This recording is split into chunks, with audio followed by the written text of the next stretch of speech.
دینی بیانات، شرعی مسائل، اسلامی وظائف اور عقائد کے متعلق معلومات کے لیے مفتی عزیر گل سکھروی کے چینل کو سبسکرائب کریں۔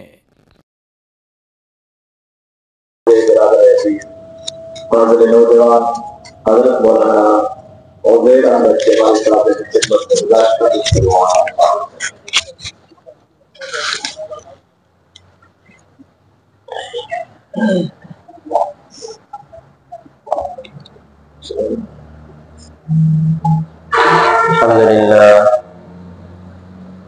الحمد لله وكفى والصلاة والسلام على عباده الذين اصطفى أما بعد درود شریف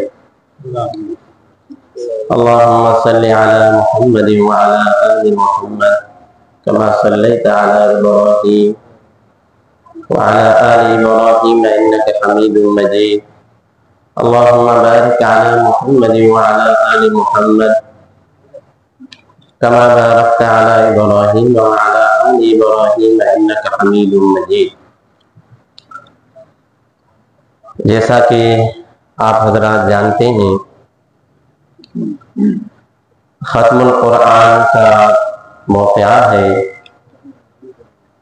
قرآن پاک تراویح کی صورت میں الحمدللہ اس کی تکمیل ہوئی ہے۔ سب سے پہلے اس نوجوان کو، اس حافظ قرآن کو مبارکباد دیتا ہوں جس نے قرآن پاک مکمل تراویح کی صورت میں اس میں تلاوت کی، اس نے، اور تمام جماعت کو بھی اس کی مبارک دیتا ہوں۔ اپنے اساتذہ، اپنے علماء اور اکابر کے سامنے لب کشائی کرنا ایک جسارت ہے اور سوء ادب بھی ہے، مگر ان کی اجازت سے اور ان کی دعا سے اپنے لیے سعادت بھی سمجھتا ہوں۔ مختصر 2-3-4 باتیں دیکھیں جی۔ رمضان المبارک کے اندر بہت ساری عبادتیں اللہ تبارک و تعالی نے ہمیں دی ہیں۔ ان سب سے اہم جو ہیں وہ 2 چیزیں ہیں، صیام ہے اور قیام ہے، روزے اور تراویح کی صورت میں قرآن پاک کی تلاوت کرنا، اور بھی بہت ساری عبادتیں ہیں اس کے علاوہ جو شعبان کے اندر آخری عشرے میں نبی علیہ الصلوۃ والسلام نے تفصیلی خطبہ فرمایا تھا۔ اس میں بہت ساری باتیں آئی تھیں۔ یا ایھا الناس قد اضلکم شہر عظیم، کہ اے لوگوں، تمہارے اوپر ایک بہت بڑے اہمیت کے حامل مہینے نے سایہ کیا ہے، تمہارے اوپر، تمہارے پاس بہت بڑا عظیم مہینہ ہے۔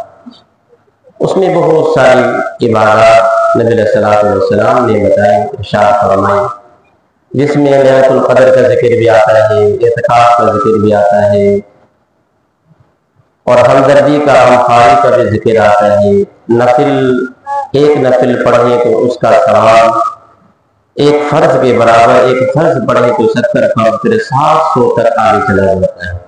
بہت ساری عبادات اس کے اندر ذکر کی گئی، مگر میں ان میں سے ایک چیز کی طرف توجہ دلانا چاہتا ہوں کہ جس میں حضور اکرم صلی اللہ علیہ وسلم نے فرمایا کہ هو شہر الصبر و شہر المواساۃ، کہ آپ علیہ السلام نے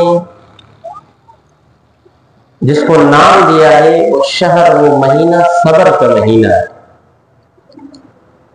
مواساۃ کا، غمخواری کا، ہمدردی کا مہینہ ہے۔ اور یہ جو صیام ہے، روزے ہیں یا جو تراویح ہے، ایک قسم کی یوں سمجھیں کہ یہ ٹریننگ دی جا رہی ہے، تربیت دی جا رہی ہے کہ جب روزے رکھیں گے آپ، تراویح پڑھیں گے آپ، تو اس کے نتیجے میں آگے اور کام کروانا ہے۔ وہ کام ہے صبر، کہ آپ نے صبر کرنا ہے۔ اس پر آ رہا ہوں۔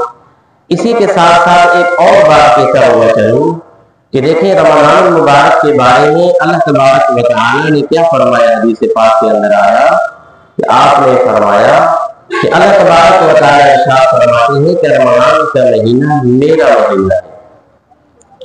اب اس کا تقدس، اس مہینے کا تقدس اور اس کی عظمت اور اس کی روحانیت اس وجہ سے تمام مہینوں سے افضل ہے کہ اس کی نسبت اللہ تبارک و تعالیٰ کی طرف ہو گئی ہے.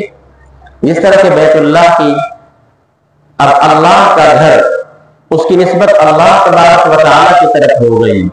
وغیرہ بیت اللہ کی دیواریں تو وہ عام جیسے مٹیریل ہے، وہی چیزیں جو عام مکانوں کے اندر چلتی ہیں، بلکہ اس سے کہیں زیادہ شاندار تعمیرات دنیا کے اندر موجود ہیں، بیت اللہ سے بھی زیادہ، لیکن ان کی وہ شان، وہ اہمیت نہیں ہے جو بیت اللہ کی ہے، اس وجہ سے کہ اس کی نسبت اللہ تبارک و تعالیٰ کی طرف ہو گئی. اسی طرح رمضان کی نسبت بھی فرمایا کہ یہ مہینہ میرا مہینہ، اللہ کا مہینہ ہے، کیونکہ اس میں عبادات کا حکم ہے. اس لیے اس مہینے کا تقدس اور اس کی عظمت، اس کی روحانیت تمام مہینوں سے بلند بالا ہے.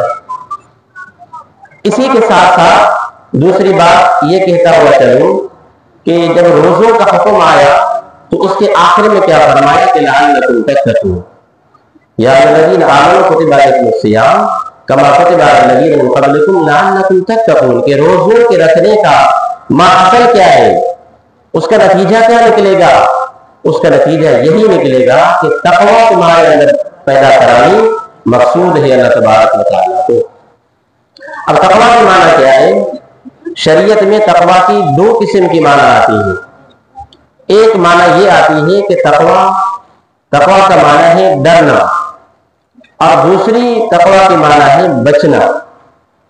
اب ڈرنا جو ہے یہ سبب ہے اور بچنا مسبب ہو جائے گا، نتیجہ اس کا ماحصل یہ ہو جائے گا. یا اگر میں اس کو یوں کہوں تو یہ بات بھی بیجا نہ ہوگی کہ بھائی بچنے کی وجہ سے ڈرنا. تقوی کی ایک معنی یہ بھی ہے کہ بچنے کی وجہ سے ڈرنا، اگر یہ کہا جائے تو یہ بھی بیجا نہیں ہوگا. تو مقصود کیا ہے کہ بھائی تم ڈرو، اللہ کا خوف تمہارے دل کے اندر جو ہے جاگزین ہو جائے.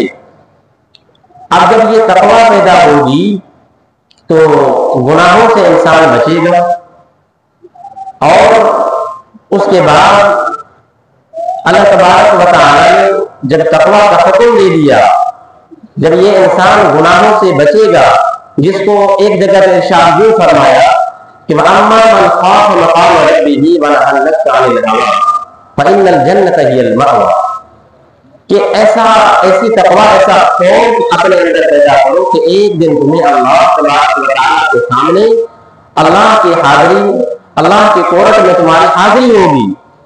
اس وقت ایسا رہو کہ تمہارا کوئی عمل، تمہارا کوئی کردار ایسا نہ ہو کہ پشیمانی کا سامنا کرنا پڑے، ندامت کا سامنا کرنا پڑے، اور اللہ کو کیا جواب دے سکتے ہیں. تو وَنَهَى النَّفْسَ عَنِ الْهَوَىٰ، اور اپنے آپ کو نقصان خواہشات سے، گناہوں سے بچا. تو یہ تقوی پیدا کرنے مقصود ہے. صیام یا قیام یہ ایک ٹریننگ ہے، ایک تربیت ہے کہ اس کے ذریعے آگے کچھ اور کام کروانے مقصود ہے. وہ ہے ایک تقوی، اور دوسری چیز جو ہے وہ ہے صبر. اور صبر کی معنی کیا ہے؟ ڈکشنری میں اگر دیکھا جائے، لغت میں اس کو دیکھا جائے، عام طور پر اس کی معنی یہی ہوتی ہے کہ اگر کوئی تکلیف آ جائے تو اس پر جزا فضا نہ کرے، اور شکوہ شکایت نہ کرے، اور خاموشی اختیار کرے. کسی کو عام طور پر صبر کی معنی تو یہ کی جاتی ہے، لیکن قرآن پاک کے اندر کچھ اور معنی ہے. قرآن پاک کے اندر یہ آیا کہ انما یوفی الصابرون اجرهم بغیر حساب، کہ صابرین کو تو ایسا بدلہ پورا دیا جائے گا جو لا تعد ولا تحصی ہے، کہ بے شمار اس کو جو ہے وہ بدلہ دیا جائے گا. اب صبر کس چیز کا کرانا ہے جو قرآن پاک کے اندر آیا؟ وہ یہ ہے کہ جس طرح رمضان کے اندر تم نے حلال چیزوں کو بھی اپنے اوپر کچھ گھنٹوں کے لیے آپ نے حرام کر دیا. پانی پینے کے لیے کتنا بھی جی کرے، کتنی بھی خواہش ہو پانی پینے کی، لیکن ہم لوگ نہیں پیتے. کتنا بھی انعام ملے ہمیں، لیکن پانی نہیں پیتے. اسی طرح کھانا، مشروبات ہو، معقولات ہو، کتنی بھی لذیذ چیزیں ہوں لیکن نہیں کھاتے ہیں۔ اسی طرح فرمایا کہ جب یہ دل کے اندر ایک گناہ کا داعیہ پیدا ہو، گناہ کا تقاضا پیدا ہو، اس وقت معصیت سے، گناہ سے اپنے آپ کو بچانا، یہ صبر کی معنی ہے۔ جو قرآن پاک کے اندر آیا صبر کی معنی یہ ہے۔ اور سیام اور قیام اور تراویح اور جتنے بھی اعمال رمضان شریف کے اندر ہیں، ان سب کا ماحصل یہی نکلتا ہے، لب لباب اس کا یہ نکلتا ہے۔ بلکہ اگر میں یوں کہوں تو بے جا بھی نہیں ہوگا کہ رمضان کا فلسفہ، رمضان کی حقیقت اور رمضان کا روح بھی یہی ہے کہ آپ جو ہے وہ صبر کریں، یعنی گناہوں سے اپنے آپ کو، معصیت سے اپنے آپ کو بچائیں۔ یہ دو چیزیں، تقویٰ اور صبر، یہ دو چیزیں جو ہے سیام اور قیام کا فلسفہ ہے اور اسی کی روحانیت ہے، اور اسی سے تقدس اور ہماری عظمت جو ہے وہ بڑھے گی۔ اور جب یہ چیزیں ہمارے دلوں کے اندر، لیکن اسی سے کے ساتھ آخری بات یہ کہتا ہوا چلوں کہ یہ صبر یا یہ تقویٰ یہ کس طرح پیدا ہو، اور اسی سے، اور یہ بھی ہے کہ یہ جو ساری چیزیں، اتنے بڑے اعمال چلے ہیں رمضان میں، تو یہ صرف یہاں تک محدود نہ ہو، اسی سے اللہ کا قرب حاصل ہوگا، لیکن اس کو آگے تک لے جانا ہے۔ وہ کیسے ہوگا؟ یعنی ان چیزوں کو، ان صبر کو، تقویٰ کو، ان تمام چیزوں کو، تلاوت کو اپنی زندگی کے اندر اور وظیفہ حیات کی مشق کرانے کے لیے اس کو آگے بھی مشق کی جائے، اسی کی تربیت آگے چلے، تاکہ یہ جو فکر، احساس جو اس وقت پیدا ہے ہمارے دلوں کے اندر، اس فکر کو آگے لے جانے کے لیے، یہ فکر دائمی شکل اختیار کر لے، اس کے لیے ہمیں ضرورت پڑتی ہے اللہ والوں کی۔ اللہ والوں کی جب صحبت اختیار کرتے ہیں، جب ان کے ساتھ وہ اللہ والے کہ جن کے دل اللہ تبارک و تعالیٰ سے تجلی گاہ ہیں، جن کے دل اللہ تبارک و تعالیٰ کی تجلی اور رحمت سے مستقر ہے، ان کا مظہر ہے، جب ان کے ساتھ صحبت اختیار کی جائے تو پھر یہ فکر اور یہ فکر دامنگیر ہو جائے گی، اور آگے یہ پھر دائمی شکل اختیار کرے گی کہ تقویٰ بھی پیدا ہو جائے اور صبر بھی پیدا ہو جائے۔ جب تقویٰ اور صبر جو ہے، گناہوں سے صبر، جب یہ چیز پیدا ہو جائے گی تو پھر یہ ہے کہ اللہ تبارک و تعالیٰ کی طرف سے محبوبیت کے فیصلے اتریں گے، پھر انسان یہ اللہ تبارک و تعالیٰ کا محبوب بن جائے گا، اور یہی انسان کی کامیابی اور یہی انسان کی منزل ہے۔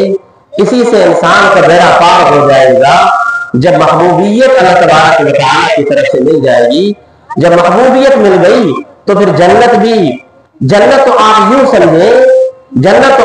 سمجھیں کہ اللہ تبارک و تعالیٰ کی رضامندی اور اللہ کی محبوبیت کی ایک چھوٹی سی جھلک کا نام ہے۔ جنت اللہ کی رحمت، اللہ کی رضا، اللہ کی خوشنودی کی چھوٹی سی جھلک کا ایک نام ہے۔ اصل تو اللہ کی محبوبیت مل جائے، اللہ کی رضا مل جائے، اور اسی سے کامیابی ہے۔ اللہ سے دعا کرنے کی، سمجھنے کی توفیق نصیب فرمائے۔ آخر دعوانا الحمدللہ رب العالمین۔